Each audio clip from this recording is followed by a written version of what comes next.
Hola, ¿qué tal? Muy buen día, estimadas hermanas de la Unión Femenil Consuelo de Gurrola.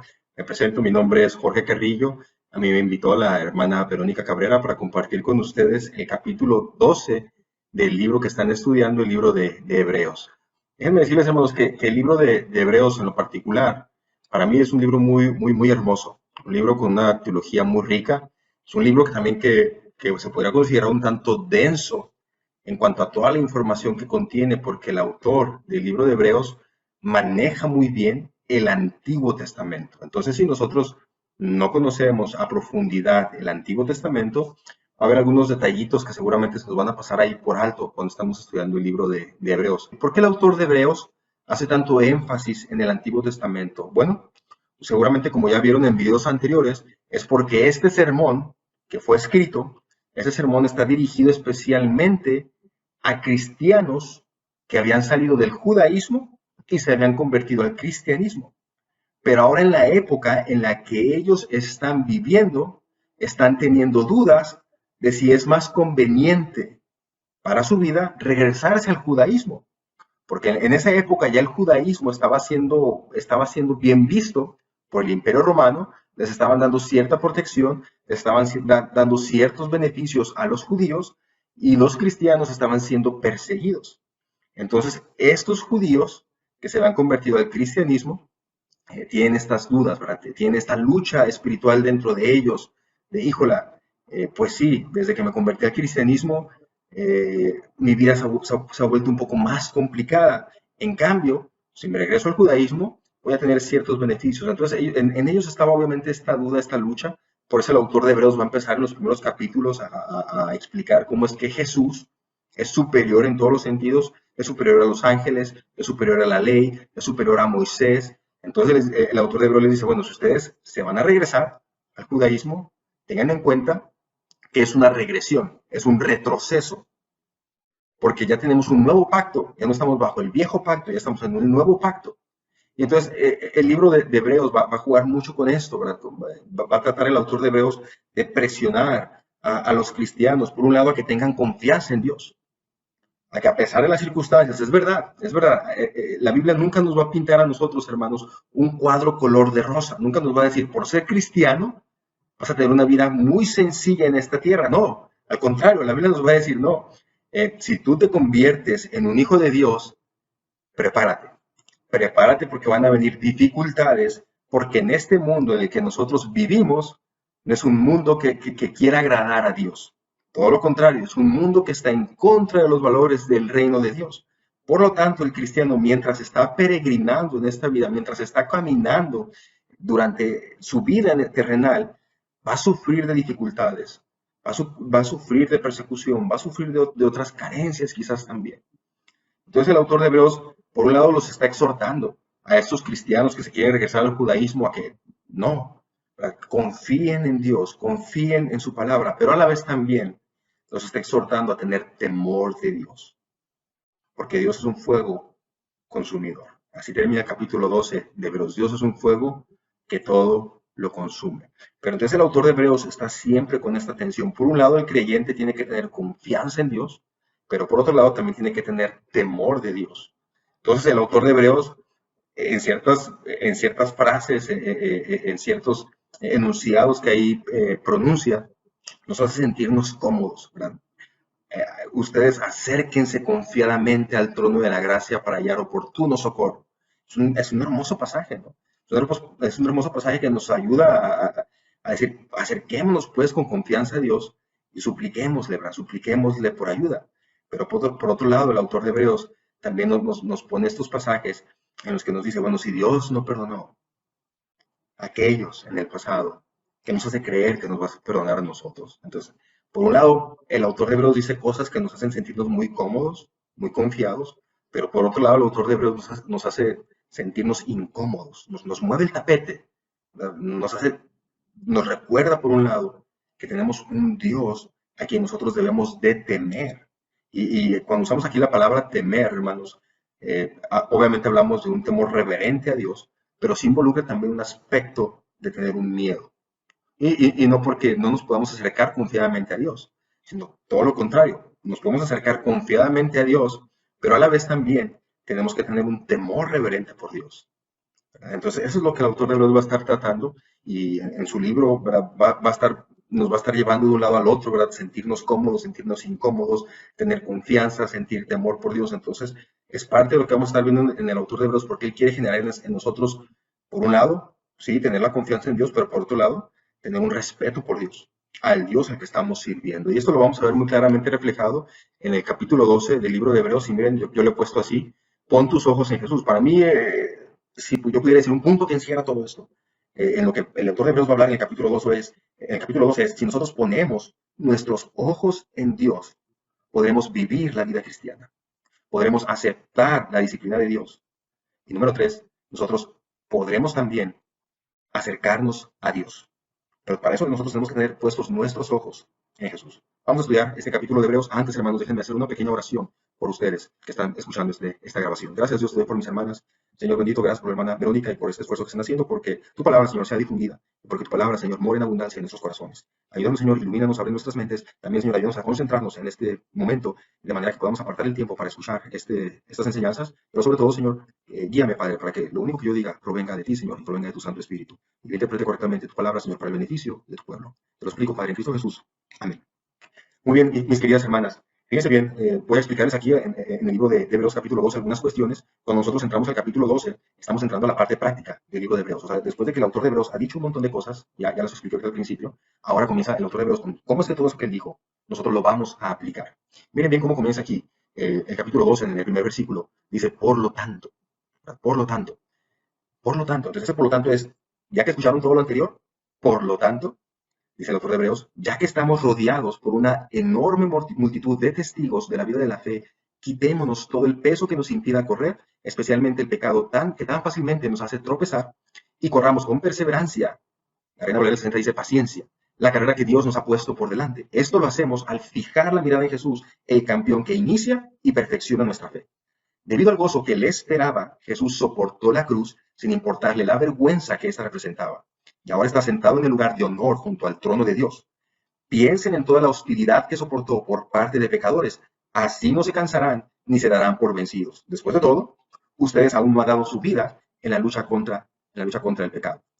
Fíjense bien, mis amados hermanos, entonces comienza el autor de Hebreos con eso. Ahora, por lo tanto, ya que estamos rodeados por una enorme multitud de testigos, y tú te puedes preguntar, bueno, ¿a qué hace referencia esta sección, verdad? Rodeados por una enorme multitud de testigos. Es precisamente las personas que el autor de Hebreos acaba de mencionar en el capítulo 11, lo que ustedes ya vieron en el estudio anterior. Me parece que es con el pastor Gilberto Gutiérrez. Lo que ustedes ya vieron con el pastor Gilberto Gutiérrez. Una enorme multitud de testigos se refiere a ellos, a estas personas, ¿verdad? A Noé, a Abraham, Sara, Abel, Isaac, todos esos personajes que aparecen ahí, son esos testigos de los que está hablando el autor de aquí de Hebreos. Entonces el autor de Hebreos dice, bueno, ya que estamos nosotros rodeados por estos testigos, quitémonos todo el peso que nos impide correr, especialmente el pecado que tan fácilmente nos hace tropezar. Pero déjenme hacer una anotación aquí, mis amados hermanos. Aquí la palabra que aparece como testigos en el griego es la palabra martirón, de donde va a provenir más adelante la palabra mártires. Mártires, ¿verdad? Entonces, cuando dice aquí la palabra de Dios, estamos rodeados por una enorme multitud de testigos. Algunas personas se han imaginado que estamos como en un estadio y que estamos corriendo la carrera, ¿no? Y que en ese estadio los espectadores son todos estos testigos que ya murieron, esos que menciona aquí en el Antiguo Testamento y los otros creyentes que han muerto y que ahora están en la presencia del Señor y que todos ellos nos están viendo, ¿verdad? Cómo estamos corriendo esta vida cristiana y desde aquí algunos han tomado este pasaje como para decir que nuestros seres queridos que ya han muerto, pues en este caso ya murió mi papá, algunos podrían decir, bueno, tu papá está desde el cielo viéndote, está viéndote cómo estás corriendo la carrera de la vida cristiana, pero no, hermanos. Ese no es el sentido de este pasaje. Los muertos no nos están viendo a nosotros, porque no es el sentido de lo que al menos aquí el autor de Hebreos nos está queriendo decir. Cuando el autor de Hebreos dice que estamos rodeados por una enorme multitud de testigos o de mártires, esa palabra mártires también tiene que ver con modelos.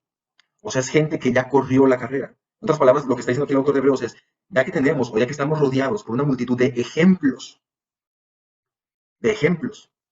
tú puedes leer la Biblia de todos estos ejemplos, no solamente la Biblia, tú puedes leer biografías de creyentes que corrieron la carrera de la fe con dignidad y con honor, y la terminaron hasta sus últimos días. Tú puedes leer, no sé, por ejemplo, la biografía de George Muller, tú puedes leer la biografía de algún misionero, una misionera, tú puedes leer estas biografías de estos grandes hombres de Dios, de Carlos Spurgeon, de otros más, y ellos pueden ser como modelos para nosotros, modelos para que necesitamos a veces nosotros esa clase de modelos. ¿Por qué a veces necesitamos nosotros esa clase de modelos, hermanos? Bueno, necesitamos esa clase de modelos porque son otras personas comunes y corrientes, como nosotros, que confiaron en Dios, que pusieron su fe en Dios, que depositaron toda su confianza en Él. Y entonces, a pesar de las circunstancias que a ellos los rodearon, corrieron la carrera de la vida cristiana. Porque a veces nosotros como creyentes pensamos que el único que tiene problemas soy yo. Al único al que le faltan asuntos económicos soy yo. Al único que tiene problemas con el trabajo soy yo. El único que tiene problemas con su esposo soy yo. El único que tiene problemas con sus hijos soy yo. ¿Sí me explico?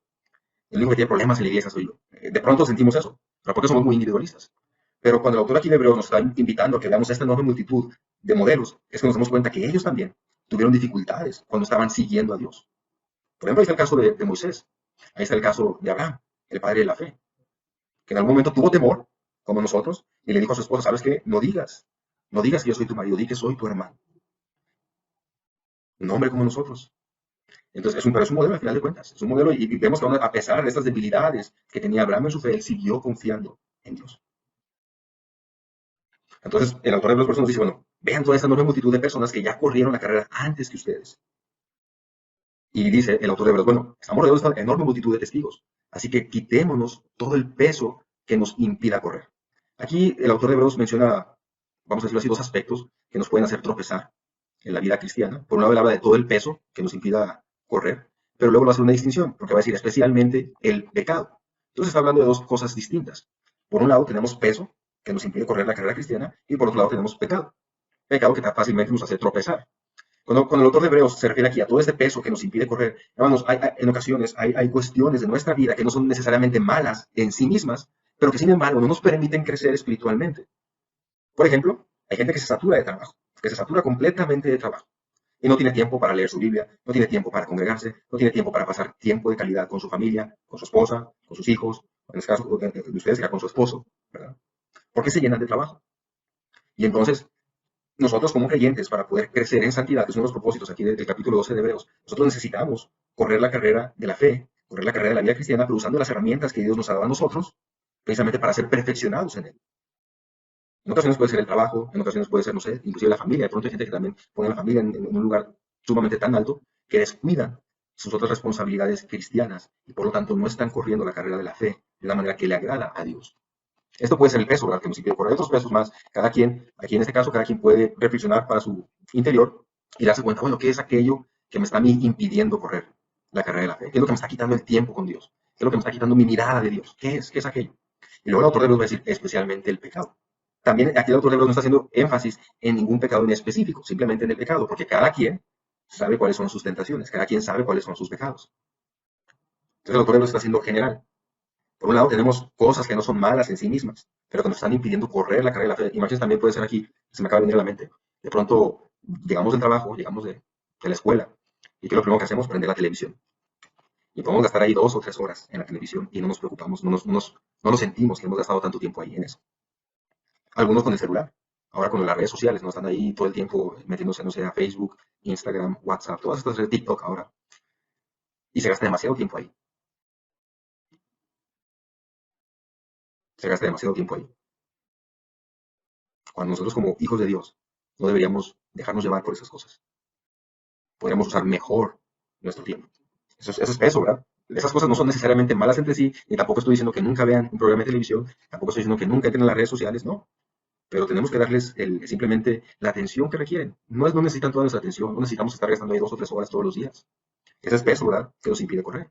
Ahora, pecado, pues sí, podemos hablar de muchos pecados diferentes y otra vez cada quien sabe cuál es su pecado, pero el autor nos dice, quitémonos de estas dos cosas, ¿verdad? El peso que nos impide correr y el pecado que tan fácilmente nos hace tropezar. Y corramos con perseverancia. La Reina Valera 60 dice ahí, paciencia, corramos con paciencia la carrera que Dios nos ha puesto por delante. Cuando yo estaba buscando aquí la palabra en griego, que tiene que ver aquí, que se traduce como paciencia en la Reina Valera 60, me di cuenta que sí, es una palabra que puede ser traducida de dos maneras, como paciencia y como perseverancia. Aunque cada una tiene un significado distinto, la palabra en el griego es la misma para las dos.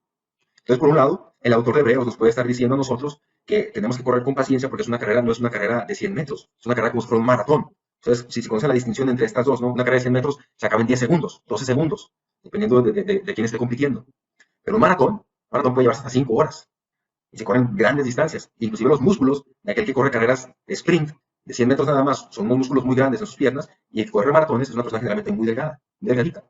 Pero son músculos que aguantan mucho, ¿verdad? Resistencia. En cambio, el que corre los maratones, en cambio, el que corre las carreras sprint no puede correr maratones. Porque puede tener músculos muy grandes que le sirven para dar un pique así muy rápido, una corrida como una estampida, como si fuera un león o así muy rápido, pero no son músculos que sirvan para largas distancias. Bueno, aquí el autor de Hebreos está recurriendo a este uso de, pensando como en un maratón, una carrera, pero está pensando en una carrera que es larga. Y la carrera es larga, se tiene que correr con paciencia y con perseverancia. Persevera, persevera. De pronto, hermanos, aquellas personas que hablan de los maratones, que compiten en maratones, dicen que hay momentos en el maratón en el que ya no desean correr, que sus músculos les duelen tanto, su cuerpo les duele tanto, sienten tanta sed, porque ya la deshidratación es enorme. Dicen, en este momento uno piensa que ya, hasta aquí llegó mi cuerpo. Pero de pronto rompen ese punto de quiebre y pueden continuar otra vez hasta terminar el maratón. Entonces, son momentos, ¿verdad? El maratonista lo sabe, son momentos en los que quiere tirar la toalla, pero dice no, sabe el que tiene el cuerpo para llegar hasta la meta. Solamente que, bueno, son las dificultades, se atraviesan estas cositas en el cuerpo, solamente es algo mental que tiene que continuar, continuar, continuar, aunque pareciera que el cuerpo no quiere, y rompe finalmente y puede continuar hasta terminar ese maratón. Entonces, el autor de Hebreos nos está diciendo eso, saben que la vida cristiana es un maratón. Y hay momentos cuando no deseamos seguir corriendo. No deseamos seguir corriendo, tenemos que ser honestos con eso. Es verdad, hay momentos en los que no deseamos, en el interior no deseamos seguir, porque es difícil, es duro. Por eso ustedes continúen, ustedes continúen. ¿Y saben cómo podemos lograr esto? Lo voy a decir en el versículo 2. Esto lo hacemos al fijar la mirada en Jesús. ¿Cómo podemos continuar? ¿Cómo podemos continuar en la vida cristiana a pesar de que hay momentos en los que ya mi cuerpo, en el que ya mi mente dice que no? Poniendo la mirada en Jesús. Él es nuestro máximo ejemplo. Él es nuestro mayor modelo. El campeón que inicia y que perfecciona nuestra fe. Es lo que dice el texto, debido al gozo que le esperaba. O sea, como también Jesús, esto tenía en mente algo, él tenía en la mente una meta a la cual él quería llegar. Y nosotros también tenemos que hacer lo mismo, tenemos que tener una meta. Por eso el autor dice, piensen en Jesús, Él es su meta. Fíjense en Jesús, debido al gozo que le esperaba. Me recuerda aquí Isaías 53, el 11 al 12, cuando aquel autor inspirado por Dios, Isaías, dice, verá el fruto de la aflicción de su alma y quedará satisfecho. O sea, una vez que Jesucristo, es una manera de decirlo, termina su obra, consuma su obra de salvación por nosotros, fue un momento que a él le costó bastante aflicción morir en la cruz, pero sabía que valía la pena. Entonces, cuando voltea hacia atrás, dice el autor de Isaías, verá el fruto de la aflicción de su alma y quedará satisfecho. O sea, él va a saber que lo que hizo valió la pena. Y por eso está gozoso. Por eso dice aquí Hebreos, debido al gozo que él esperaba. O sea, él sabía que al terminar, al consumar la obra de salvación de Dios para la humanidad, iba a haber gozo en él. Debido al gozo que él esperaba, Jesús soportó la cruz sin importarle la vergüenza que ésta representaba. En otras palabras, Jesús sabía que la cruz era vergonzosa, por supuesto, se lo iban a presentar ahí desnudo, iban a burlarse de él, pero él estaba su mirada no puesta en el momento, sino estaba su mirada puesta hacia adelante, hacia el futuro. ¿Qué es lo que iba a obtener de todo eso? Por eso el autor de Hebreos dice, ponga su mirada en Jesús. Si de pronto ustedes están sintiendo que ya no quieren vivir más en el cristianismo, que tienen estos momentos de duda, de tristeza, de desconfianza, pongan la mirada en Jesús, que soportó todo eso por nosotros. Y ahora, sigue diciendo el autor de Hebreos, ahora está sentado en el lugar de honor junto al trono de Dios. Y nos vuelve a invitar a reflexionar. Piensen en toda la hostilidad que soportó por parte de pecadores. Así no se cansarán ni se darán por vencidos. En otras palabras, otra vez, recuerden que de Jesucristo se burlaban pecadores. Así no se cansarán ni se darán por vencidos. Y luego verán cómo termina. Y me encanta cómo termina aquí en este versículo 4 del autor de Hebreos. Después de todo, ustedes no han dado su vida en la lucha contra el pecado. ¿Y sabes qué? Nosotros no tenemos que dar nuestra vida en la lucha contra el pecado, porque Jesucristo dio su vida por nosotros, por nuestro pecado, para que nosotros no tuviéramos que morir por él. No podemos nosotros desanimarnos, no podemos cruzarnos de brazos, no podemos bajar la guardia, porque nuestro máximo ejemplo de fe, Jesucristo, nunca lo hizo, nunca se dio por vencido. Y en cambio, Él, a diferencia de nosotros, Él sí tuvo que morir por los pecados nuestros. Pero nosotros no vamos a hacer eso. Es verdad que vamos a morir como una consecuencia del pecado original que entró por allá por Adán y la muerte entró a este mundo. Es verdad que vamos a morir, corporalmente hablando. Pero una vez que nuestros ojos se cierren aquel último día y los volvamos a abrir, vamos a estar en la presencia de Dios, alabándole y glorificándole por la eternidad. Entonces nosotros, hermanos, por más esfuerzo que pongamos en este mundo, por más mártires que seamos, por más esforzados que seamos en la vida cristiana, jamás vamos a dar la vida en la lucha contra el pecado, no. No, eso ya lo hizo Jesús por nosotros. Entonces pongamos nuestros ojos en Jesús mientras estamos atravesando este mundo. Al vivir la vida cristiana, mientras estamos peregrinando en este lugar, pongamos nuestra vida, nuestra mirada en Jesús. También, hermanos, pongamos nuestra mirada en Jesús cuando seamos disciplinados por Dios. Vean lo que dice Hebreos 12, del 5 al 13. Voy a ir un poquito más rápido, hermanos. Luego el autor de Hebreos nos hace recordar a ellos. ¿Acaso olvidaron las palabras de aliento con que Dios les habló a ustedes como a hijos? Él les dijo, hijo mío, no tomes a la ligera la disciplina del Señor y no te des por vencido cuando te corrige, porque el Señor disciplina a los que ama y castiga a todo aquel que recibe como hijo. Recordemos, hermanos, que ellos están sufriendo persecución, están siendo perseguidos por ser cristianos. Entonces el autor de Hebreos, por un lado, dice, bueno, ¿saben qué? La vida cristiana es así. La vida cristiana va a tener sus altibajos y va a haber momentos en los que nosotros tenemos peso y tenemos pecado que nos está impidiendo correr la carrera de la fe. Dice, pero por otro lado también tenemos que aceptar que hay momentos en los que el Señor nos tiene que disciplinar a nosotros. Entonces, aquí el autor de Hebreos está explorando una posibilidad. Por un lado, puede haber que haya personas que están cansadas, simplemente no hay nada de maldad en ellos, pero aún así están desanimados y tiene que exhortarlos a que se animen a continuar corriendo. Pero por otro lado, hay personas que tienen pecado, personas que tienen pecado, creyentes que tienen pecado. Y que el autor de Hebreos dice, bueno, el Señor está utilizando estos momentos para purificarlos. Por eso acepte la disciplina del Señor. Si es que esto que están sufriendo ustedes viene como un resultado de la disciplina de Dios, entonces acéptela. ¿Lo saben qué? Acéptela con gozo. ¿Saben por qué? Porque dice el autor de Hebreos aquí, versículo 7, porque al soportar esta disciplina divina, recuerden que Dios nos está tratando como a sus propios hijos. ¿Acaso alguien oyó hablar de un hijo que nunca fue disciplinado por su padre? Si Dios no los disciplina a ustedes como lo hace con todos sus hijos, quiere decir que ustedes no son verdaderamente sus hijos, sino que son ilegítimos. Y ya que respetábamos a nuestros padres terrenales que no nos disciplinaban, ¿acaso no deberíamos someternos aún más a la disciplina del Padre de nuestro espíritu y así vivir por siempre? Pues nuestros padres terrenales nos disciplinaron durante algunos años e hicieron lo mejor que pudieron.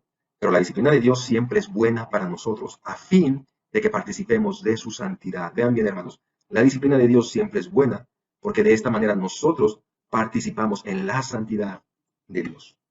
Eso me recuerda un poquito cuando uno estudia el libro de Job. Hay tres amigos de Job, ¿no? Elifaz, Bildad y Zofar. Y estos tres amigos de Job, cuando Job, él está suplicándole a Dios, Señor, o sea, ¿por qué me está pasando todo eso? Él está tratando de entenderlo, porque él ha perdido a sus hijos, él ha perdido su ganado, él ha perdido sus propiedades. Entonces él está diciendo, bueno, ¿por qué? Si Job capítulo 1 nos está diciendo, Job era un varón perfecto, o sea, no nos encontró un varón como él en la tierra. Entonces Job de alguna manera está tratando de reflexionar y pensar hacia sus adentros. ¿Por qué es que esto me está sucediendo a mí? Si yo, pues dentro de lo que cabe, me considero una persona que no ha transgredido la ley de Dios. Y entonces aparecen esos tres amigos, Elifaz, Bildad y Zofar, y ellos tratan de hacerle a Job, tratan de hacerlo entender, o más bien tratan de meterle la idea a Job de que no, de que todo mal que nos suceda a nosotros en esta tierra es a consecuencia de nuestro pecado. Entonces esos tres amigos de Job están con esta idea, ¿verdad? No, Job, es que por más que tú digas que eres santo, por más que tú digas que has sido justo, por más que tú digas que en ti no hay pecado, no, de Dios nadie se puede esconder. Y hay maldad en tu corazón, por eso Dios te está castigando. Entonces Job, por más que trata de pensar y decir, bueno, ¿qué es lo que he hecho mal? Por eso Job dice, me gustaría presentarme delante de Dios, pues, para platicar mi caso con él, pues, para que me digan, o sea, ¿qué está mal conmigo? Y entonces hay un amigo de ellos, de estos tres, uno más, el cuarto, que es un joven, que es el último que habla, y precisamente es el último que habla porque es el más joven de todos. Él se llama Eliú. Y entonces él dice que probablemente Job está sufriendo esto, no porque haya pecado, sino probablemente simplemente porque Dios está previniendo de que Job vaya a cometer un pecado. En otras palabras, Dios lo está disciplinando de antemano para que Job en el futuro no vaya a pecar. Estoy explicando entonces, de los tres amigos, Eliú es el único que le da una respuesta a Job, que lo deja un poco más satisfecho, aunque realmente lo deja satisfecho es Dios, pero de alguna manera él introduce esta novedad. En otras palabras, Eliú está diciendo, no, quizás en esta tierra no todo tenga que ver con un castigo por una maldad que haya en nuestro corazón, sino que Dios, en su soberanía, en su omnisciencia, Él sabe que en el futuro tú puedes pecar por cierta cosa y entonces antes de que eso suceda, Dios te detiene disciplinándote de cierta manera. Es lo que está diciendo Eliú. Eso es algo que fue novedoso para los hebreos, porque para los hebreos en un principio consideraban que no, que todo era causa y efecto. Tú pecas, Dios te castiga, tan simple como eso. Pero entonces cuando se pueden a pensar en estas cosas, Eliú es el que introduce esta novedad y lo vemos aquí también reflejado aquí en Hebreos. Quizás esto que les está pasando a los que están leyendo la carta de Hebreos, el autor de Hebreos está diciendo, ¿saben qué? Esto puede ser también disciplina de Dios. Puede ser que lo que están atravesando ustedes sea porque Dios quiere disciplinarlos. Pero alégrense, alégrense porque la disciplina de Dios es buena para nosotros. Porque de esta manera podemos nosotros participar de la santidad de Dios. En otras palabras, Dios nos va disciplinando a nosotros para que nos volvamos más como Él, para que seamos más santos. Y mira otra vez, el autor de Hebreos no nos va a esconder nada, hermanos, hermanas. El autor de Hebreos no nos va a esconder nada, porque el autor de Hebreos va a decir, es verdad, ninguna disciplina resulta agradable a la hora de recibirla. Al contrario, es dolorosa. Por supuesto, a nadie le gusta ser disciplinado. Volvemos a esto, ¿no? De por un lado me hace sentirme cómodo, me dice, no, la disciplina es buena, pero por otro lado me hace sentirme incómodo, me dice, no, la disciplina duele. Y sí es cierto, nosotros lo sabemos, ¿no? Ninguna disciplina resulta agradable a la hora de recibirla, al contrario, es dolorosa, pero después produce la apacible cosecha de una vida recta para los que han sido entrenados por ella. Se vuelve a repetir la idea anterior. La disciplina de Dios es buena para nosotros porque nos vuelve más santos. La disciplina de Dios es buena para nosotros porque produce una vida recta. Pero los únicos que pueden producir esta vida recta son los que han sido entrenados por la disciplina de Dios. En otras palabras, son los que reciben la disciplina de Dios. Recuerdo que dice Proverbios 16:1 y dice por ahí, para aprender hay que amar la disciplina. Es tonto despreciar la corrección. Para aprender hay que amar la disciplina. Es tonto despreciar la corrección. La única manera en que nosotros aprendemos como seres humanos es a través de la disciplina de Dios. Bueno, no es la única manera. En realidad aprendemos de muchas maneras, pero es una manera de cómo nosotros aprendemos, siendo disciplinados por Dios. Y el autor de Hebreos termina con estos dos versículos que son como un cierre, estas dos primeras secciones.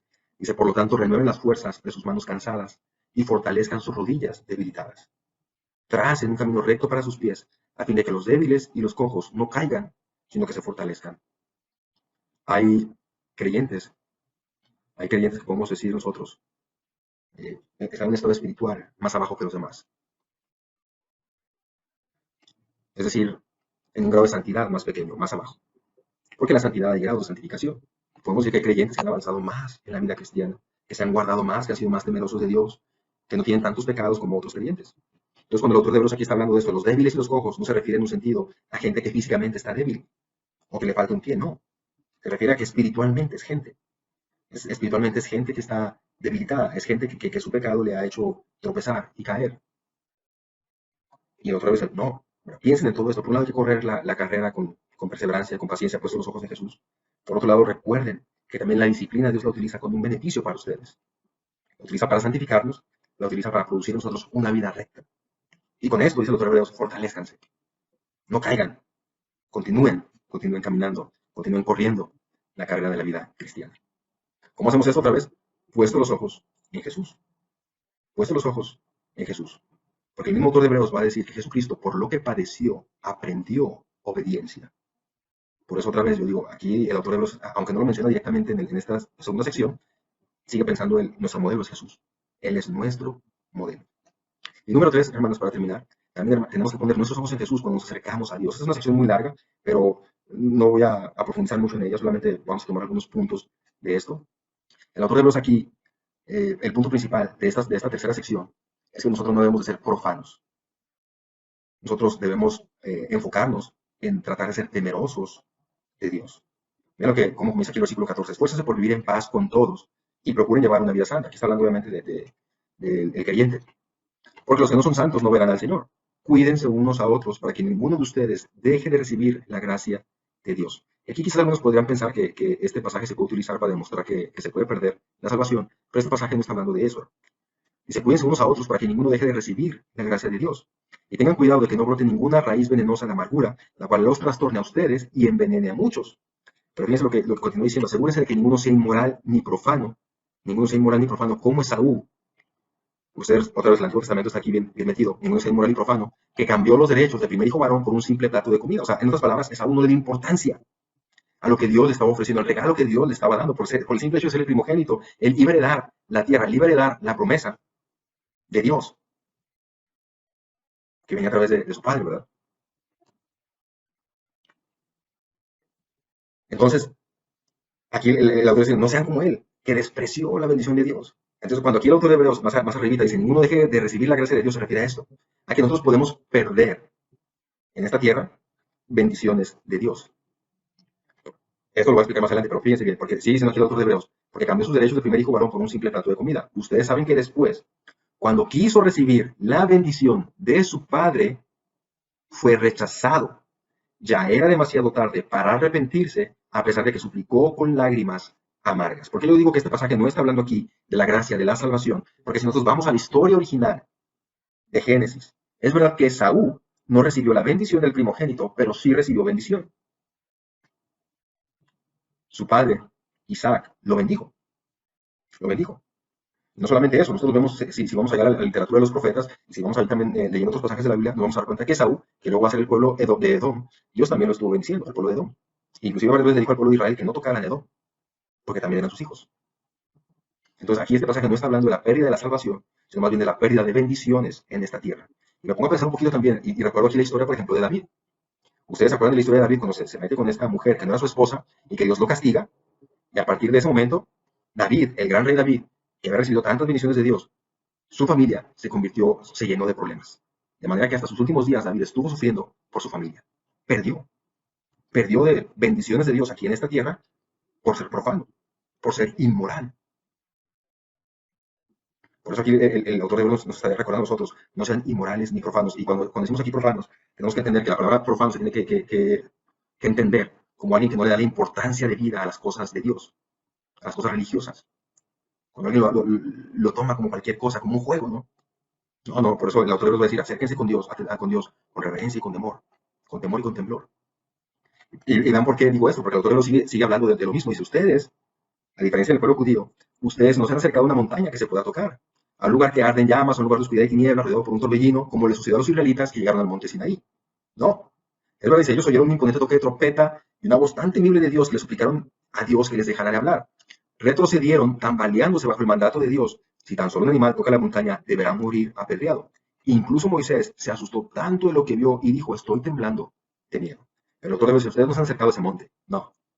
Si a los israelitas les dio miedo acercarse a ese monte, fíjense bien, porque ustedes han llegado al monte Sión, a la ciudad del Dios viviente, a la Jerusalén celestial, y a incontables miles de ángeles que se han reunido, que se han reunido llenos de gozo. Ustedes han llegado a la congregación de los primogénitos de Dios, cuyos nombres están escritos en el cielo. Ustedes han llegado a Dios mismo, quien es el juez sobre todas las cosas. Ustedes han llegado a los espíritus de los justos que están en el cielo y que ya han sido perfeccionados. Ustedes han llegado a Jesús, el mediador del nuevo pacto entre Dios y la gente, y también a la sangre rociada que habla del perdón, en lugar de clamar por la venganza, como la sangre de Abel. Y otra vez aquí parece que nos va a decir, no, ustedes no se han acercado a esa montaña Sinaí, de temor, no, ustedes se han acercado a este monte de Dios, donde ustedes pueden encontrar perdón. A diferencia del antiguo pacto que hablaba de la venganza. Pero fíjense bien lo que se dice en el autor de Hebreos. Tengan cuidado de no negarse a escuchar a aquel que habla. Otra vez el autor de Hebreos está jugando, ¿verdad? Hacernos sentir cómodos y a la vez incómodos. Una tensión entre la confianza y el temor. Porque si el pueblo de Israel no se escapó cuando se negó a escuchar a Moisés, que era el mensajero terrenal, ciertamente tampoco nosotros escaparemos si rechazamos a aquel que nos habla desde el cielo. Cuando Dios habló desde el monte Sinaí, su voz hizo temblar la tierra. Pero ahora Él hace otra promesa. Una vez más, haré temblar no solo la tierra, sino también los cielos. Eso significa que toda la creación será agitada y removida para que solamente permanezcan las cosas inconmovibles. Y ya que estamos recibiendo un reino inconmovible, por un lado dice, seamos agradecidos y agrademos a Dios, adorándolo con santo temor y reverencia. Porque nuestro Dios es un fuego que todo lo consume. El autor de Hebreos hace esto de manera magistral. Nos hace sentirnos cómodos y nos hace sentir incómodos. Por un lado podemos acercarnos confiadamente a este monte de Dios que habla del perdón. Sí, claro, por supuesto que sí. Pero no despreciemos, hermanos, la gracia que Dios nos ha dado.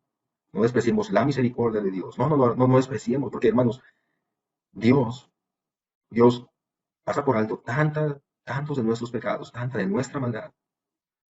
Pero nosotros no podemos ser profanos. Nosotros no podemos continuar siendo inmorales.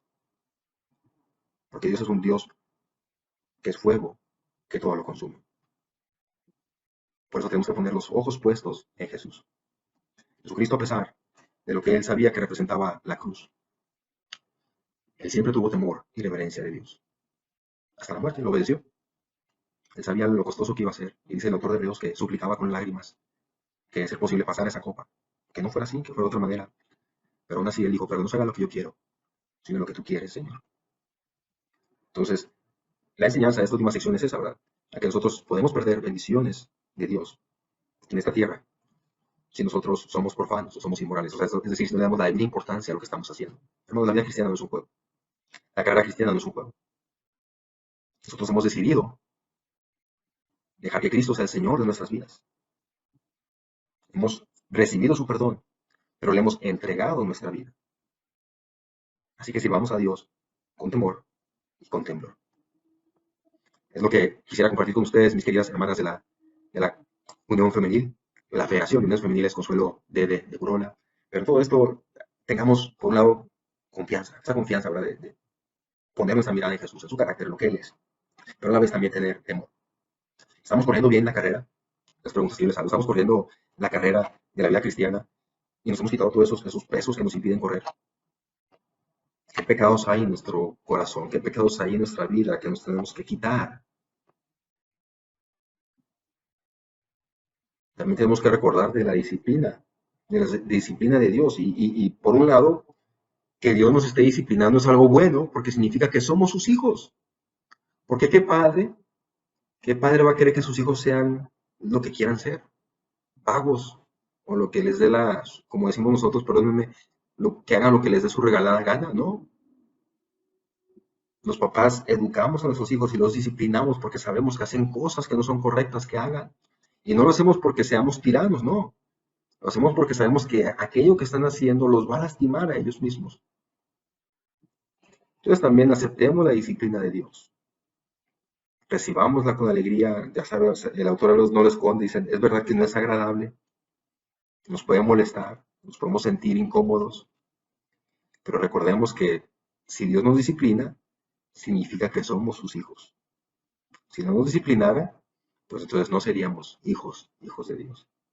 Por otro lado también, recordemos que vivimos y que estamos atravesando esta vida cristiana y queremos agradar a Dios con reverencia y con temor, no profanando su nombre, no profanando lo que Él nos ha dado, lo que Él ha ganado para nosotros, Jesucristo, la salvación. Yo las invito, hermanas, a que reflexionen en esto. Espero que este mensaje o que este estudio haya sido de bendición para su vida y dejen orar por ustedes. Muchas gracias por permitirme compartir esta porción de la palabra de Dios. Gracias, Dios. Gracias, Padre, por tu palabra. Gracias, Dios, porque a través de este autor de Hebreos nos deja una carta maravillosa para nosotros. Ayúdanos, Dios, a recordar pues que te estamos sirviendo a ti, Padre. Que esto no es un juego, Señor. Que tú eres el creador de este universo, eres nuestro creador, Señor. Nos has formado a nosotros. La familia que tenemos, Señor, es tuya. Las cosas que tenemos, Señor, son tuyas. Perdónanos, Padre, cuando apartamos la mirada de ti